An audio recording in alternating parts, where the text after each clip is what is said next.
ating pag-usapan ngayong umaga is a prayer for growth in love. A prayer for growth in love. So, combine natin yung prayer and love. So, if you have your Bibles with you, please turn to 1 Thessalonians chapter 3, verse 11 to 13. Encourage po na tayo po tumayo in reading God's Word. So, kahit anuman translation na meron tayo sa atin, meron din tayo sa ating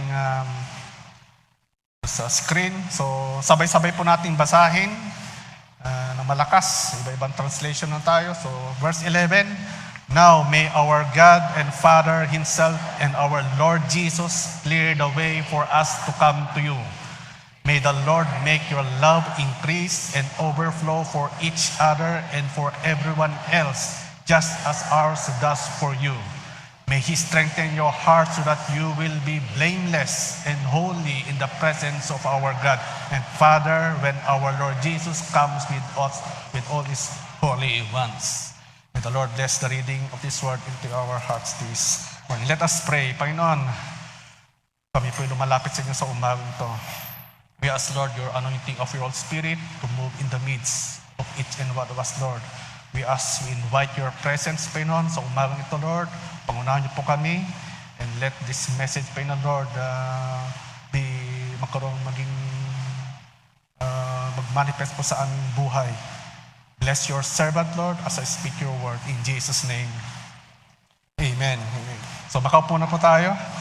So, in the church of Thessalonica, there were some misunderstanding about the return of Christ. Paul desired to clear them up in his letter. He also writes this as an instruction in holy living. So, tandaan, ito po yung 5 love language. Na-identify nyo na ba yung love language po ninyo?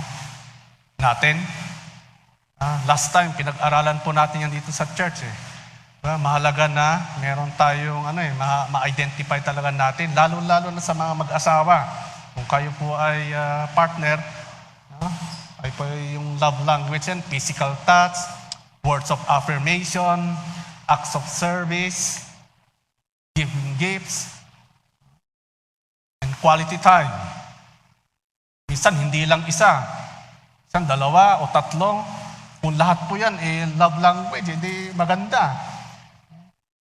Pero, mapansin natin kapag bakit dito sa 5 love language ito, bakit wala dito yung natawag na prayer? Naisip nga naman, bakit walang prayer dito? Physical touch, lahat ito, words of affirmation.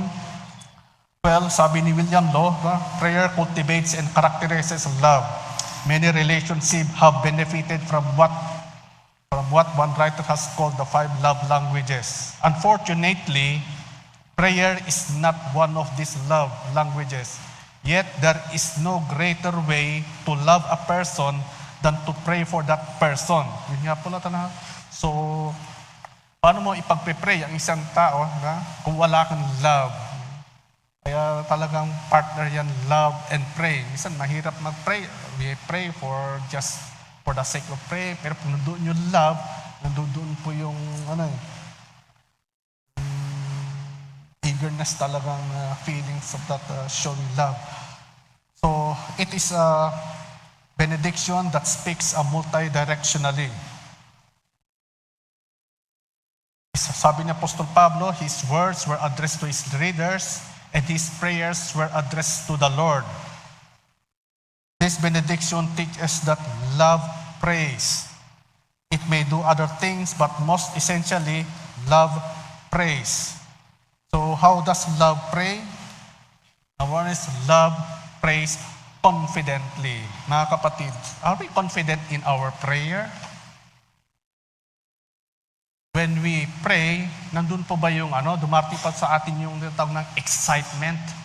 Nag-excite po ko talagang pagdating sa prayer. Kaya dapat bilang isang mananampalataya, talagang yung foundation ng ating spiritual journey, nandun yung sa prayer. Prayer and Bible reading yan. Magkasama yan . So, yung prayer, nandun pa tayo ng excitement. Naalala ko si Brother Jason. Kilala niyo po si Brother Jason. One time na nagka-usap kami dito sa prayer gathering. tarlac na siya. Bo, yung feeling ng excitement, after the prayer gathering, natapos sa 9:30, uuwi ka ng bahay, pagdating mo sa bahay, matutog, papahinga na, kasi kinabukasan is worship service na. Pero yung naramdaman mo yung excitement, magpe-pray mo na ako, I will spend time in prayer. Ikatatapos lang natin ang Ignite Prayer Gathering.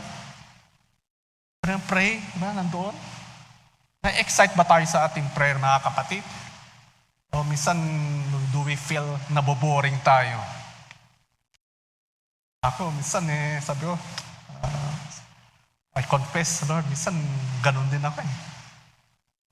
Isa sa mga reason yan, di ba? Sa cellphone, 3 oras ka na nag-spend. Ay, magpe-pray na muna ako. Pag napipray ka na, ilang minuto na lang, parang inaantok na ako. Kaya minsan priority. We have to priority. Ano ba yung priority natin sa buhay? Kaya maganda.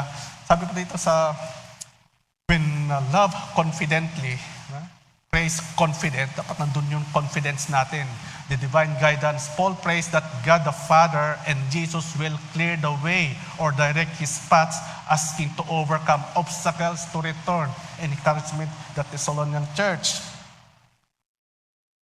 Yet he identifies them as a distinct persons.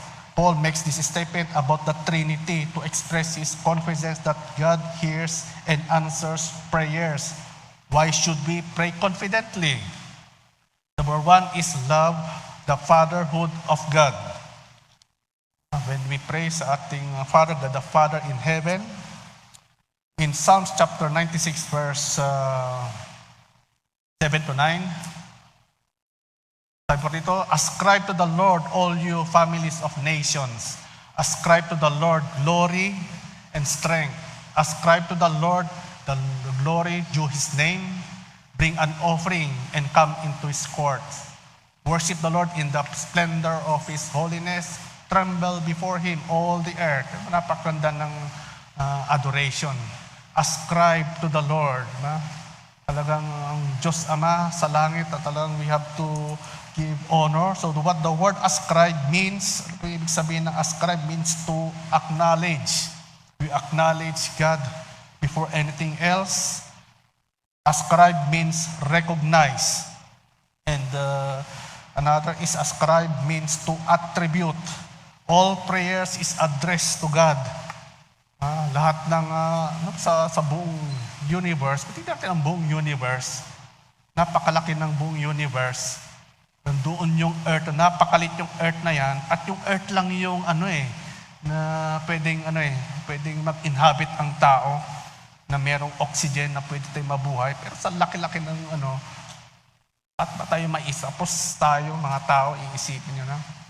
Talagang walang question the Lordship of our God. And another is, God is high and holy. See, as God is high and holy, God answers all our prayers according to His will. According to His will and not on our expectation.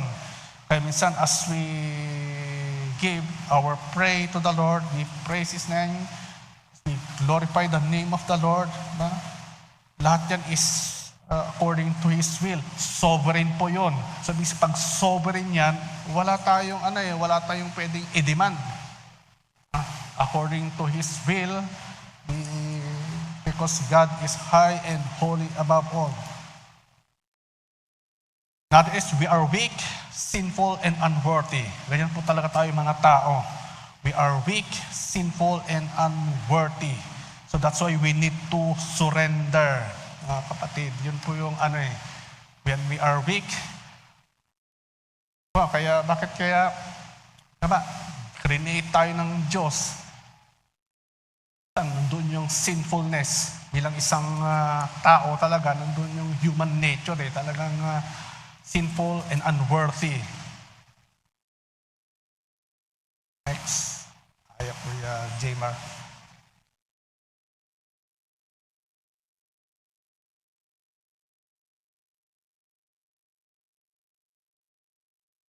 Yung next slide. Ayan po.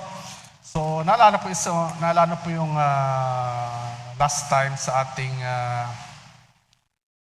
celebration ng Holy Week. So yung prayer, watch and pray on the night na after yung huling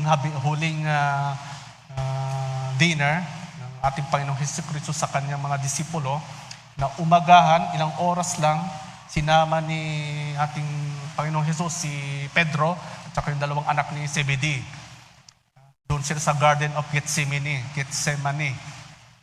So, sabi doon sa kanyang sinama kay Pedro, watch and pray. Sabi ko, itong pinag-pray ko,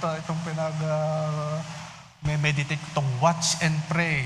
Diba? So pumunta si Jesus doon sa a little farther and pray to the Father, Lord, if this cup must pass from me, not my will, but yours be done. And then bumalik siya, natutulog.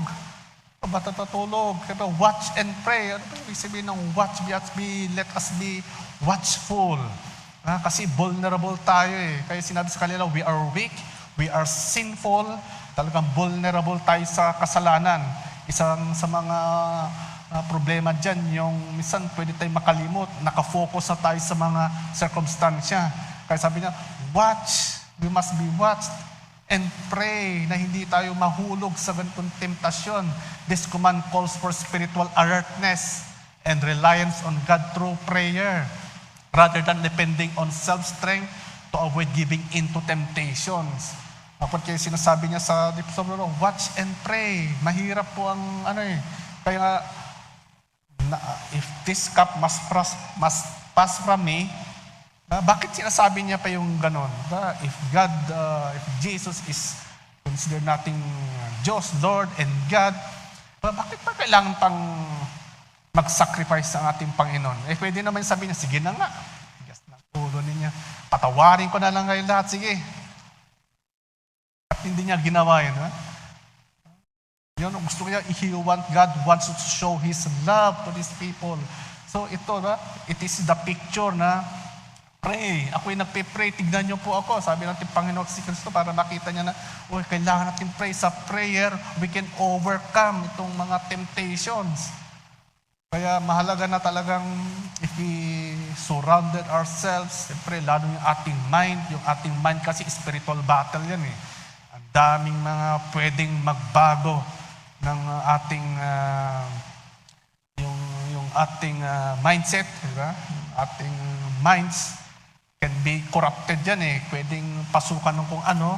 Let us ask the Lord to guard yung ating mind, yung ating heart, para hindi tayo mahulog talaga sa temptations. Ephesians chapter 6:18, instruct believers to pray in the Spirit in all occasions with all kinds of prayers and requests. Bottom line is prayer. So part ng ating buhay is to be pray. Kaya pag hindi talaga tayo mapanalangin talaga, doon pwede tayong mahulog sa mga temptasyon, and then pwede tayong magkaroon ng problem sa ating spiritual walk. Next is, we are weak and sinful and worthy. Our confidence rests in His identity. He is our God and Father. So when we receive the Lord Jesus Christ as our Lord and Savior, kasi before, hindi tayo pwede makarating sa pag-aral natin, hindi tayo pwede makarating sa ating Diyos Ama, sa Diyos, kasi tayo po'y makasalanan. Nung tinanggap natin ang ating Panginoon, sa ating puso na, tayo po'y naging katanggap-tanggap na sa Diyos Ama. Dahil nakikita na ng Diyos Ama, si Kristo sa ating puso, ayun po, nananahan na si Kristo sa ating puso. Nagkaroon po na ng pagbabago yung ating spirit, napalitan na ng yung spirit natin na dati, yung espiritu ng Diyos ay nasa sa atin, tayo po'y nagagabayan na. Kaya nga, if we have the Spirit of God, kaya mapapansin, bakit may mga taong masasama? Bakit kaya okay lang sa iba na mag-corrupt, magnakaw? Kasi walang espiritu ng Diyos sa kanila eh. Kaya talagang nagagawa nila yung mga bagay na tayo, nasa atin na yung espiritu ng Diyos, nandun po yung na pagkakaiba. When we have the Spirit of God, our attitude, yung ating character should be Christ-like. Kaya mga kapatid, let us continue to watch ourselves daily, evaluate yung ating sarili natin. Judge natin yung sarili natin. Ano pa nangyari to sa araw na ito? Another is,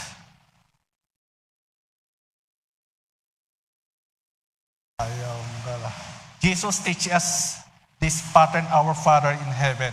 Sa ating mga disipulo, tatanong, paano ba tayo manalangin? Tinuruan sila ating Panginoon, ito po yung pattern, ito po yung balan, our Father in heaven, hallowed be your name, your kingdom come, your will be done on earth as it is in heaven. So, unang-una yung adoration, because God is holy, He is sovereign, and He has the authority. Kaya sa ating panalangin, pag mananalangin tayo, hindi agad tayo pupunta sa ating mga pangangailangan. Let's continue to ask the Lord, worship talaga. When we pray, if we could spend more time in worship, adoration, talagang declare His name, talagang lordship sa ating buhay. Yun po, unahin natin yung adoration before, of course, pinag-aral natin about the acts, adoration, then we confess all our sins, and then sunod na po yung ating thanksgiving at yung kahilingan natin. So, another is, He gave the right to become children of God. All who believe in Christ are God's children. So, binigyan na tayo ng karapatan maging anak ng Diyos kung tinanggap na natin siya. Kaya mga kapatid, pinag-uusapan, sinasabi namin sa membership class, sa lahat ng nagpapa-attend ng membership class, sinasabi namin, tinanggap mo ba si Kristo bilang ating Panginoon tagapagligtas? Sinusure namin yun. Anong araw, anong date? Mas maganda kung malaman natin kung anong date na yun. Kasi yan yung ating spiritual birthday. Sinusure natin na bago tayo maging part ng membership, malinaw po yung kaligtasan natin. Na hindi lang tayo nag-attend ng membership class para for the sake of naging member lang ako. Pero importante po ay yung ating personal na relationship sa ating Panginoon. Kaya, and then, why should we pray confidently? Because of the Lordship of Christ. Ito po, sinasabi yung, may our God and Father and our Lord Jesus. The Lordship of Christ and our Lord Jesus. This is a clear statement of Christ's deity. In Romans 10:19, if you confess with your mouth that Jesus is Lord, and believe in your heart that God raised Him from the dead, you will be saved. Kapatid, kaya minsan tinatanong yung deity, minsan maraming nagque-question. Of course, given yun sa mga ibang hindi naniniwala sa ating Panginoon, pero yung sa atin, dito, yung Christ deity, maliwanag po yun sa atin. That God alone is able to answer prayers, yet He addresses prayers to both Father and Son. Another is,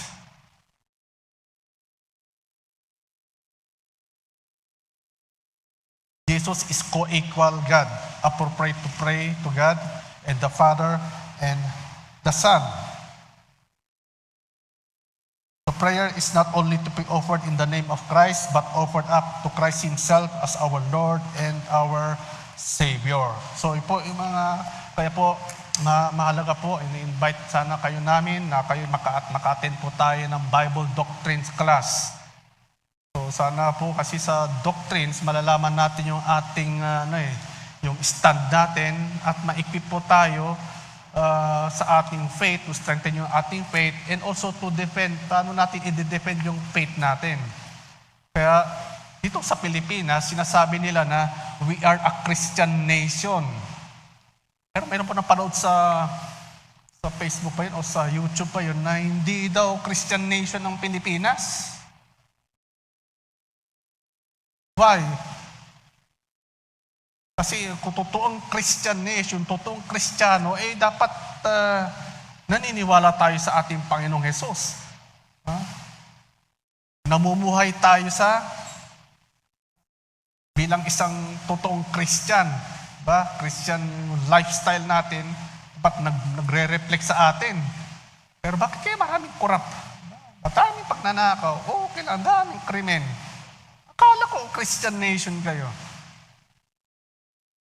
mapapansin na lang, parang minority na lang ang Christian. Ang hirap ng, kaya nga dito sa Pilipinas, of course Christian, pero maraming hindi ina-acknowledge ang ating Panginoon ay Diyos. Kaya nga last time sa ating Bible doctrines, na pinag-aralan natin ng ating Panginoong Hesus Kristo, Diyos Ama, Diyos Anak, di ba? Si Hesus Kristo ay Diyos. John 8:58, bago na ipanganak si Abraham, I am. John 10:30, ang Diyos, Ama at ako ay iisa. Sa Philippians chapter 2, sinabi na, diba, inihubad ko yung aking pagka-Diyos, nagkatawang tao. Maliwanag na ating Panginoong, sinabi ng ating Panginoong Diyos diyan. Kaya, prayer is not only to be offered in the name of Christ, but offered up to Christ Himself as our Lord and our Savior. Ito nga pa sa John 10:18. No one can take my life from me. I sacrifice it voluntarily, for I have the authority to lay it down when I want to and also take it up again, for this is what my Father has commanded. Mga kapatid, mapansin natin dito sa verse na to, no one, I have sacrificed it voluntarily. Sino nagsasabi nito? Nagsasalita sa ating Panginoong Hesukristo, voluntarily. Meron bang apostol? Pwede bang sabihin ng apostol ito? O propeta? O mga disipulo ng Kristo? I have taken it, sacrifice it voluntarily, and I have the authority to lay it down. Yung authority ng ating Panginoong Hesukristo na talagang magpapatunay ng ating Panginoong Jesus ay Diyos. Sinong mag-question ito? And want to lay it down, and when I also to take it up again, for this is what my Father has commanded. So kitang-kitang ating pagka-Diyos ng ating Panginoong Hesukristo. In Matthew chapter 28 states that, and Jesus came and said to them, all authority in heaven and on earth has been given unto me. So all authority in heaven and earth has been given to me. So this is a foundational Christian passage. Jesus affirms His supreme power and sovereignty following His resurrection. So this declaration established His divine authority, setting the stage for the commands that I immediately follow in verse 19 to 20. So this verse serves as a theological foundation for the Great Commission. It is Jesus' declaration that through His resurrection, He holds supreme ruling power over both the spiritual realm in heaven at saka dito sa lupa, in physical world. So yung authority na yan na binigay sa kay ating Panginoon has been given to Him. Ito yung ating mandate bilang isang mananampalataya. So ito yung susunod dito, go and make disciples. Go na. So we have the authority. So pwede nating magawa yung mga bagay na yan na pinagkaloob ng ating Panginoon sa atin. So next is when love, praise specifically, abounding love. Paul prays that their love for each other and all the people will increase and overflow, advocating for an active affection rather than a static one. So this abounding love is a willful, unconditional love that extends to all. A prayer for the safe passage. The problem is, yan po, jealous religious leaders drove Paul out of Thessalonica, blocking him from building up these young Christians. And the warfare, spiritual opposition caused the delay. In 1 Thessalonians 2:18, for we wanted to come to you, certainly I, Paul, did again and again, but Satan blocked our way. So sa kanyang pagpunta doon, na-block siya. Parang hinarangan siya na hindi siya makarating sa si Apostol Pablo. Why? Kasi meron pong spiritual darkness na talagang nagko-control kaya talagang we really need to pray. Ngayon po, we have to pray specifically. Ano po yung hadlang na yan? We can counter that through our prayer. And the warfare, spiritual opposition cause delay. And the response, Paul turned to specific prayer. In Thessalonians chapter 3:5, may the Lord direct your hearts into God's love and Christ's perseverance. Christ is able to direct our hearts internally, and Christ is able to direct our ways externally. Kaya sa ating prayer, nasabi dito na specific yung ating prayer. Kaya nga sa ating pananalangin, ito po, sa mga problema, the Lord answers our prayers. Pinag-aral natin sa tatlong bagay. Pwede na sagutin tayo, yes. Pwedeng no, pwedeng wait. At pag yes yan, kung yung ating pinapanalangin at ang will ni Lord ay naka-align yan according to His will, kanyang timing, sa kanyang in ways, granted po yung prayers. Lalo na kung kalooban ng Lord, ano ba yung pinapanalangin natin? Lord, gusto kong makapag-start ng bagong small group. Pag-pray natin yan, Lord. Grant ni Lord yan. Lord, available itong araw bang? Available ako ngayong araw na ito. Pwede kong free time to, Lord. Gusto kong makapag-evangelize. Gusto kong makapag-share ng gospel and ma-start yung small group. Pag-pray natin yan, pwedeng kung ano pa yung mga prayer concerns natin. So, yes. Minsan, ang sagot ni Lord, no. No, hindi yan. Lord, hindi. Kasi, pag ako nakapag-abroad, ito lang, Lord, sagutin mo itong prayer. Pag ako nakapag-abroad, sigurado, sobrang yung mga problema namin pinansyal. Ganun ba yun? Lord, pag itong pinapalayan ko, parang sinasabi natin, Lord, ito yung ating prayer request, aprubahan mo na. Sinasabi natin sa Diyos na ito na Hindi sabi nga, no nga And then yung isa po is waiting. Waiting. So, ito yung pinakamahirap sa lahat. Waiting. Wait on the Lord. Ito ang matinding tanong dito. Paano natin malalaman kung yung prayer natin ay no or wait? Minsan kiniklaim natin na, Lord, no na yung sagot ni Lord, pinagpipray pa natin, Lord, pray without ceasing, Lord. Ni-insist pa natin, Lord, siya na nga, siya na Siya na yung pinakakahanap ko Parang meron kang pinagpipray sa hindi nga yun ang kalooban ng Lord Pinagpipray ko, Lord, siya na, hindi, unbeliever Sinasabi ni Doc Lem unbeliever Lord, hindi, i-sharean pa naman Pag nasharean ko yan, tumanggap, di hitting, sabi ka ba siya tawag na hitting one stone in two birds ba yan? Ano ba yung diba? Sinasabi pa nga ng iba ng mga kabataan, evangelistic, ba? Nashiran mo na, naging kayo pa. Pero yun nga, di ba? Waiting on the Lord. Baka minsan nagwe-wait si Lord kasi hindi ka pa ready. Baka hinahanda pa ni Lord yung ating puso, hinahanda pa ni Lord yung ating karakter.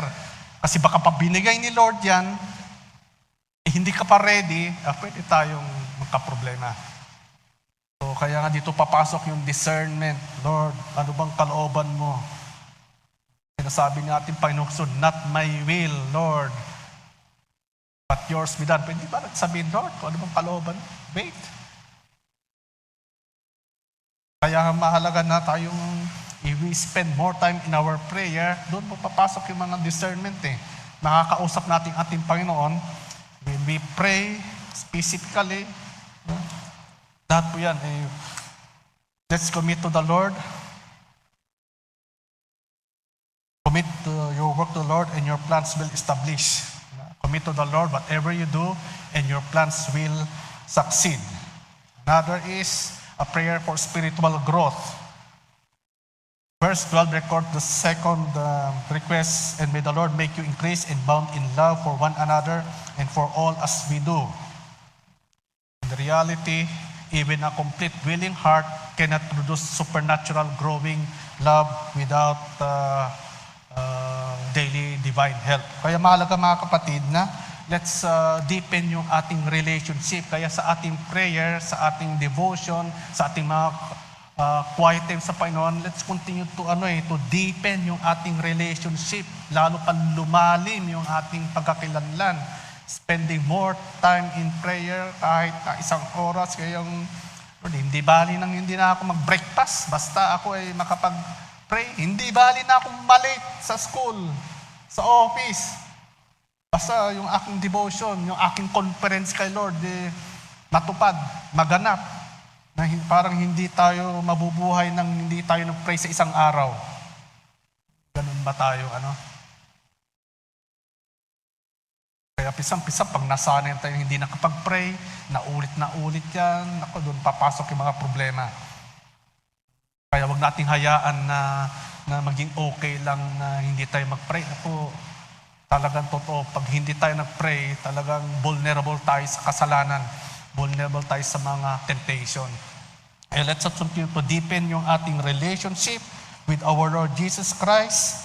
And yun po, to maintain yung ating integrity ng ating character. Because if we deepen yung ating relationship sa ating Panginoon, lalo pa lumalakas tayo sa spiritual, diba? Whatever na kung anong mga dumating sa ating mga problema, kayang-kaya natin ma-overcome.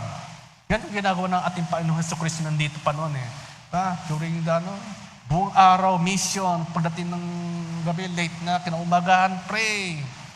Madaling araw, pray. Pagdating yan, buong araw, strengthen. When we are, tama yung sinasabi na, when we are spiritually strengthened, everything else will follow. Kaya nga, hindi tayo nabubuhay sa tinapay, kundi sa salita ng Diyos. Kaya mahalaga na strengthen yung ating faith para upang sa ganon, we can, pag-deepen yung ating relationship, we can exercise. Madali natin ma-exercise yung ating faith. And everything will follow. Yung kahit yung mga ministry. Kaya sa mga ministry natin, saan ba tayo different ministry? Nababurden ba tayo sa ministry?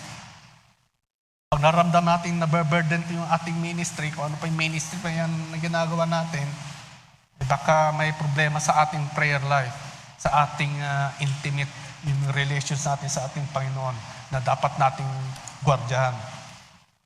That is, we need the Lord's help for life's practical concern, and we need the Lord's help for the spiritual concern, practical and spiritual.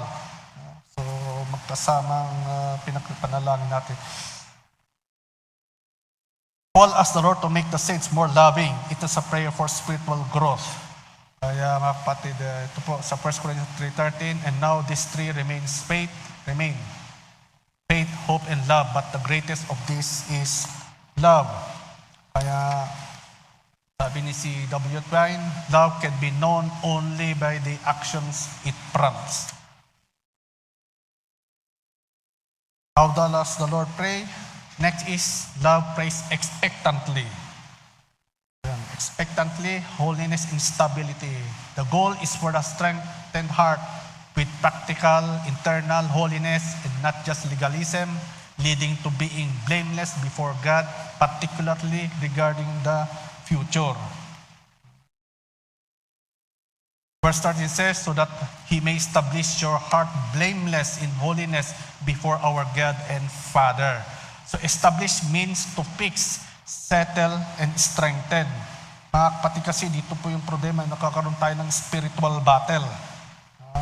So gusto nating mabuhay ng holiness, ay sabi sa Romans 8:18 and 25:18, I consider that our present sufferings are not worth comparing with the glory that will be revealed in us.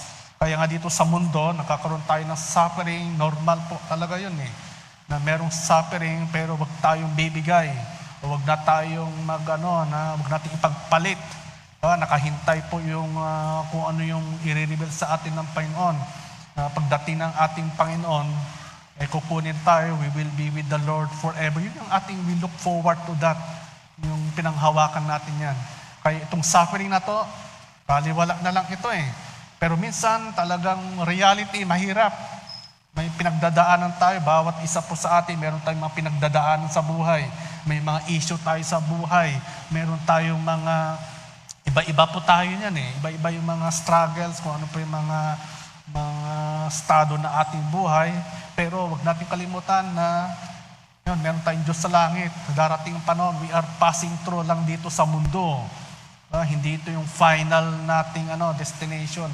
Kaya ito yung let us be encouraged with these words. But if we hope for what we do not yet, we hope we do not yet have, we wait it patiently. Let us be patiently trusting in the Lord. In Philippians 1:6, being confident of this, that he who began a good work in you will carry it on to completion until the day of Christ our Lord Jesus. Yun po, di ba? Naumpisahan na yan, tuloy-tuloy na yan. Sabi ng Panginoong Kristo, dumadaan man tayo sa kahirapan, pero nandyan naman si Lord. Lagi natin tandaan, lagi natin kasama si Lord. Nandito yung ating Panginoong Kristo. Ano ba nangyari sa ating Panginoon at that time? Nag-suffer din siya eh. So we also suffer in sa ating journey. Let's continue to do good. Let us always be kind. Let us continue to trust everything to the Lord.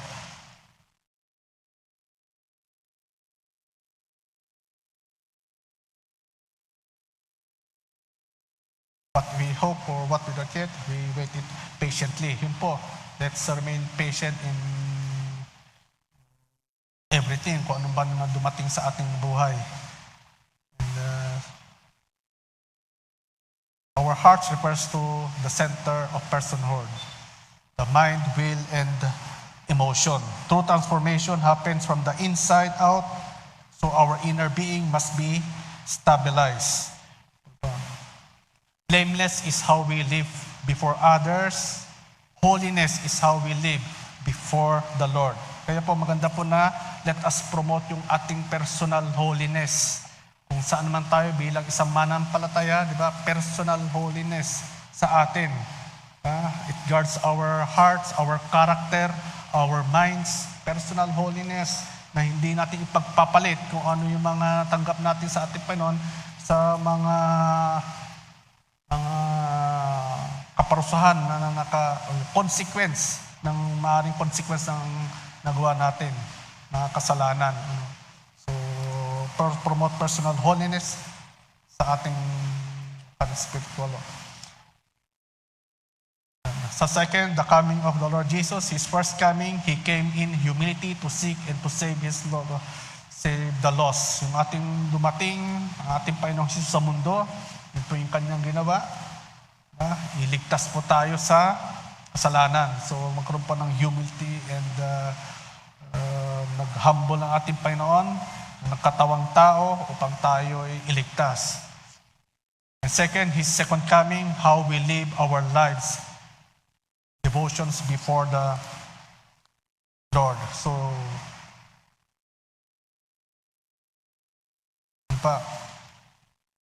our Lord's return is also a source of stability in the Christian life. Where there is stability, there can be sanctity. And where there is holiness, there is assurance. Kaya the passage is anchored in anticipation of the coming of our Lord Jesus with all His ones. Living a life abounding love prepares believers to stand confidently before God on that day. Kaya while waiting for the Lord, while expecting His second coming na darating ating Panginoon anytime, diba? Anytime, we must be ready. Dapat maging handa na tayo. Waiting means trusting God's timing. Waiting means seeking His guidance, listening to His word, and believing that God is working even when we cannot see Him. Kaya matanong mga kapatid, are we ready? Minsan, mahirap naman, darating ating Panginoon, nagagalit tayo. Dumating ang Panginoon, nagwo-worry tayo. Nagwo-worry tayo dito sa mundo. May mga sama pa ba na ng loob? Tayo sa isa't isa, sa ating pamilya. Meron pa ba tayong pinaglalabang mga karapatan? Let it go. Darating na ng ating Panginoon. Napapansin natin sa mundo ngayon, dito sa Pilipinas, ongoing na gera sa ibang bansa. Nandyan na po yung mga sign na yan eh. Kaya let us be ready. Let us be more prayerful. Let's continue to devote ourselves in prayer, in the Word of God. Yun lang po para hindi tayo mahatak ng mundo. Kasi ang hatak ng mundo, napakalakas. According to nabasa ko natin according to the psychologists, that yung pressure hatak ng mundo ay mas malakas kaysa kung ano yung meron tayo na sa ating kung hindi natin makukontrol yan, pwede tayong mahatak kaya ng bantayan natin. Kaya last. So yan po yung ating let us, yung last slide. So the second coming of the Lord, let us be, yun po, bantayan natin yan, always be ready. Kaya paano natin magawa yan? And let us be check on ourselves. Let's continue to spend time in our prayer. So paano natin magagawa yung prayer na yan? Is through love. Love. When love prays, then we can conquer. So ating take-home idea, let's be vessels of Christ's love today. First, receiving it, then pouring it out.